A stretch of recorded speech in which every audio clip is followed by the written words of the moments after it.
Eu subo essa tribuna hoje para fazer um registro. O registro de um artigo, de uma coluna, de um jornalista muito importante no nosso país, o jornalista Jânio de Freitas, que fez uma coluna hoje na Folha de São Paulo extremamente oportuna ao momento político que nós estamos vivendo. Aliás, diante do que passamos nos últimos dias, a elevação da temperatura política, os problemas envolvendo a Operação Lava Jato, envolvendo o presidente Lula, eu não poderia deixar de registrar a coluna do jornalista Jânio de Freitas. Pelo que, senhor presidente, eu vejo a importância de ler na íntegra essa coluna da tribuna e depois pedir para que seja registrada nos anais da casa.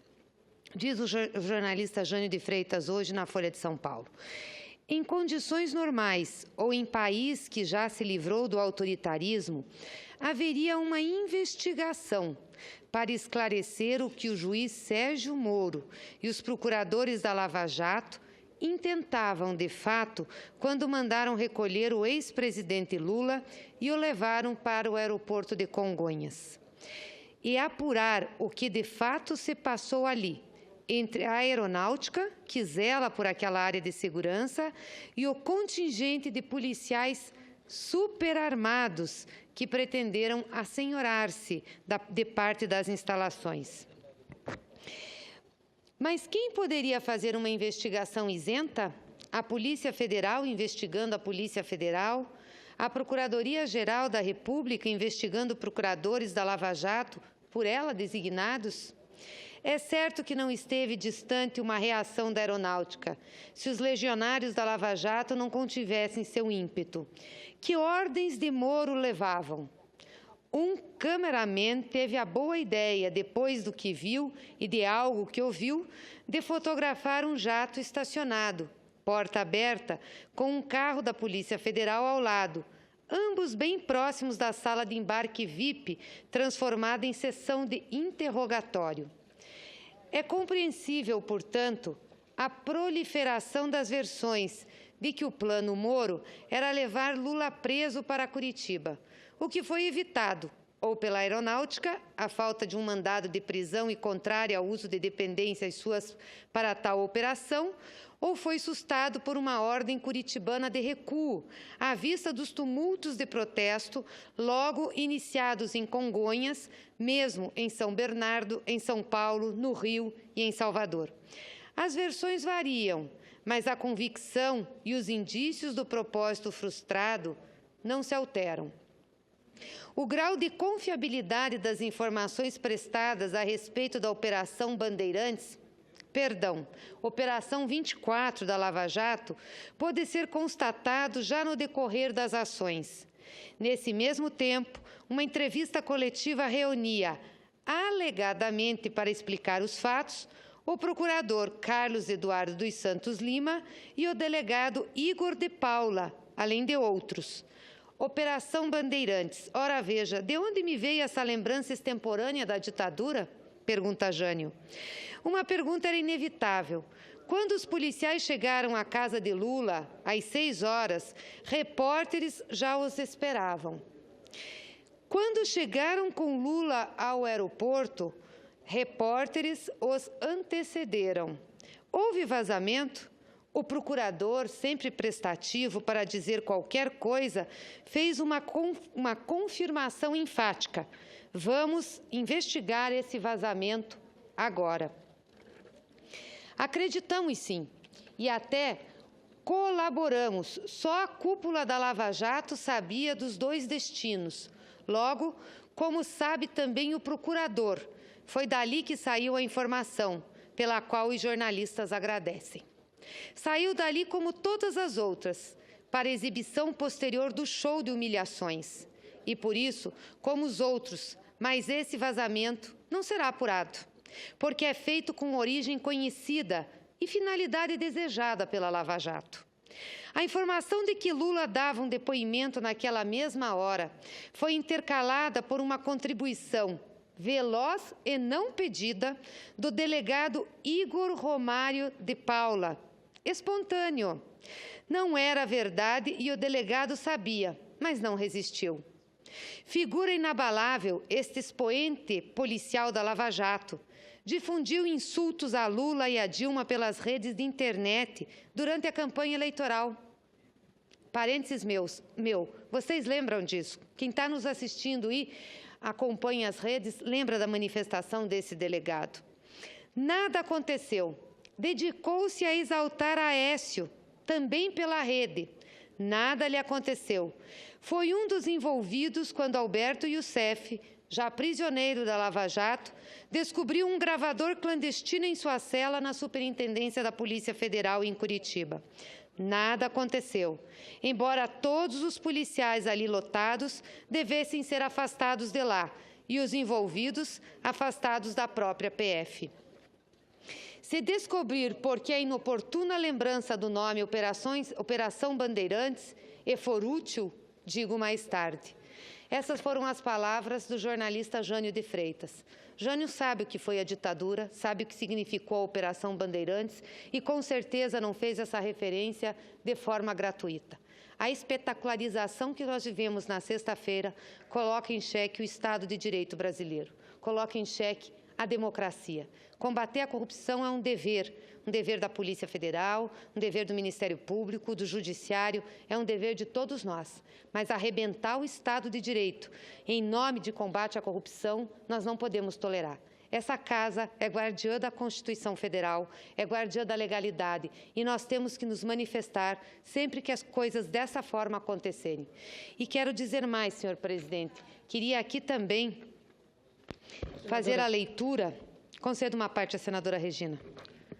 Eu queria compartilhar com a senhora essa preocupação, dizer que o procurador Conserino já denunciou Lula pela história do triplex. Eu acho que o Lula vai ganhar esse triplex, porque é a indenização que ele vai pedir que nós vamos reforçar.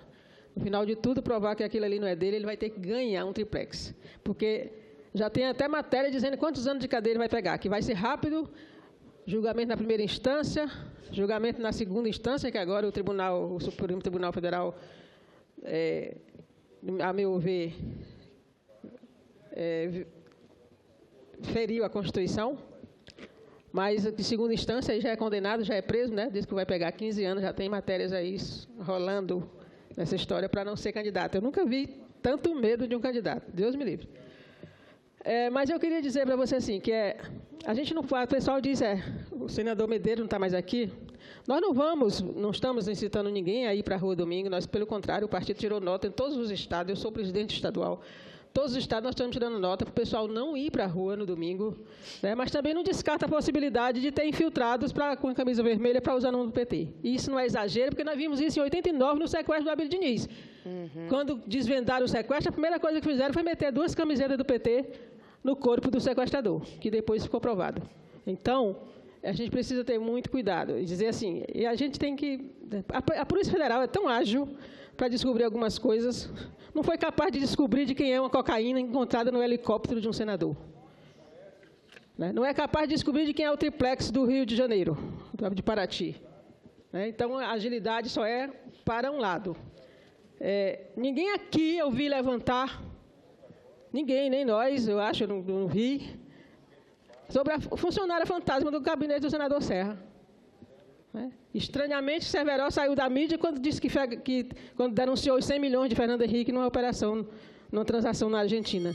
Então, não dá para não dizer que tem 2 pesos e 2 medidas nessa história. Obrigada, senadora Regina, porque Vossa Excelência coloca oportunamente um tema que é muito importante aqui. Por que nós temos um direcionamento dessa operação? E por que essa sanha para pegar o presidente Lula? Porque estamos pegando os grandes. O presidente Lula é um trabalhador, um operário, chegou à presidência da República depois de anos e anos de militância, enfrentando todas as dificuldades que passou na vida. E agora está se querendo que o presidente Lula responda pela corrupção de 500 anos que tem nesse país, que a classe dominante fez. É a ele que vai ficar essa responsabilidade? Por que essa sanha e essa forma de fazer isso com o presidente Lula para tentar humilhá-lo? Porque ele é pobre, porque ele é operário, porque ele é trabalhador, porque quem dominou esse país por 500 anos não aceita isso. Não aceita que um operário, que um trabalhador tenha assumido a presidência da República e em 8 anos tenha feito mudanças que não se fizeram em 500. Tenha dado a esse país condições de melhoria da vida da população que nunca se deu. A questão da educação, por exemplo, o senador Wilder estava aqui, que me antecedeu, fazendo críticas ao governo da presidenta Dilma por conta da educação. Queria dizer ao senador que nunca foram criadas tantas universidades federais no Brasil como foram nos mandatos do presidente Lula e da presidenta Dilma. Em 500 anos, não se criou o que foi criado em 13 anos. É isso que nós estamos discutindo. Pode ter problema pontual no Goiás, pontual em algum lugar, mas antes nós não tínhamos universidades públicas em número para atender a demanda da população brasileira e não eram interiorizadas. Então, há uma sanha de querer atacar o presidente Lula, de querer atacar o PT, e há, com certeza, senhores senadores e senhoras senadoras, um direcionamento nessas investigações. E aí, para terminar meu pronunciamento aqui, eu não poderia deixar de ler um trecho de um artigo também publicado hoje por Matheus Pichonelli, que é jornalista e cientista social e trabalhou em diversos veículos de comunicação. E é muito interessante, eu peguei 2 partes do artigo dele, porque retratam muito bem o sentimento que eu tenho, acho que o sentimento que a senadora Regina colocou aqui, o sentimento que muitos militantes nossos têm, muitos militantes sociais e pessoas que não são ligadas à questão política partidárias. Ele diz o seguinte no texto: o eleitor tem direito de saber por que diabos uma delação sigilosa só alcançou uma parte das autoridades citadas? Sem direito a essas informações, as manifestações do próximo dia 13 não serão um conjunto de atos contra a corrupção ou pela moralidade. Serão manifestações de quem não gosta do governo que está aí e tem suas razões para não gostar. Essa multidão tem o direito a mostrar o que pensa a respeito dos que repudiam, mas deveriam ter o direito também de saber mais sobre seus candidatos à solução para o mundo. O nome de Aécio, favorito hoje em qualquer cenário para a sucessão, já surgiu outras vezes em depoimentos de outros investigados. A maioria das suspeitas foi arquivada. Nenhum dos depoentes recebeu tanto crédito quanto Delcídio do Amaral, um ex-tucano que subiu na vida quando era diretor da Petrobras, nos tempos de Fernando Henrique Cardoso. Foi naquela época que ele conheceu Nestor Cerveró, seu ex-gerente, que o acusa agora de receber propina de contratos das empresas Alstom e GE, quando ambos trabalhavam na diretoria de gás e energia da Petrobras em 2001. Em um dos acertos, afirmou o ex-diretor da área internacional da Petrobras, a propina saiu de um contrato de 500 milhões de turbinas de ar. No próximo domingo, milhares de manifestantes vão à rua para pedir a renúncia, a prisão e a exclusão da vida pública de quem estiver envolvido nas falcatruas investigadas pela Lava Jato. O problema é que ninguém, há controvérsias, sabe quem de fato está envolvido nas falcatruas, ou sabe parte delas apenas. Eis o risco mais grave, quando apenas um lado da história, senadora Regina, merece ter a vida pública e privada revirada e revelada em detalhes. Condenados pela opinião pública antes de qualquer decisão da Justiça, eles deixariam um vácuo de poder a ser ocupado, não por quem conhecemos, mas por quem não conhecemos ou só conhecemos pela metade. É muito grave isso.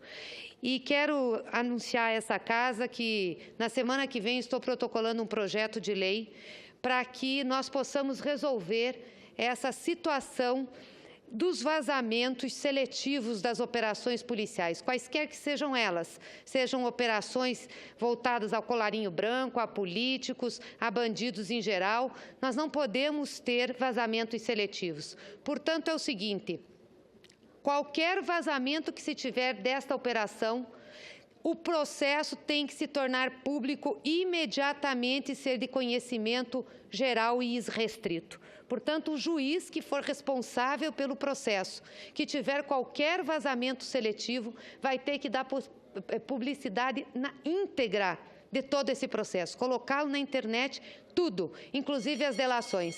Pelo menos, talvez a gente consiga aí que os agentes responsáveis por essas operações, se quiserem de fato manter o sigilo, o façam de maneira geral e não apenas protegendo alguns setores. Obrigada, senhor presidente.